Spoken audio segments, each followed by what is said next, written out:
Nay, may Bisita dito tayo. naman ang mga dokumento dito natin. Ang tagal-tagal na nito eh. May bisita tayo. May pakikilala ko sa iyo. Okay, Nay.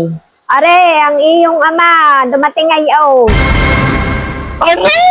Ang iyong ama rin. Inay, 20 taon? Oh. Ay, patatawarin na natin. 20 taong wala akong ama, tapos biglang darating ang aking ama ngayon at magkakaama ako. Ay, dumating na nga ngayon. Lalayas ako sa bahay na ito, Inay.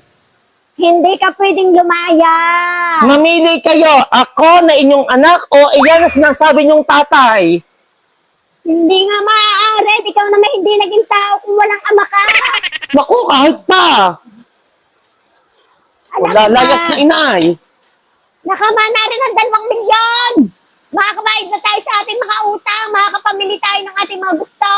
Ano? Nakama na ng 2 Ano? milyon. Tama na ng 2 milyon. May tatay na ako. May pera ka pa. May pera tayo ngayon. Hindi, ano gagawin natin? Magsha-shopping na tayo agad? Shopping tayo. Bibili tayo ng masasarap na pagkain, mga gintong alaha. Ay, siya! Tayo na! Ay, napakabait ng aking ama! Tunay ka. Sobrang kabait! Tama na, Inay! Ay, na. Ayoko, ready na! Ready na kaya? O, sige. Ay, tatay!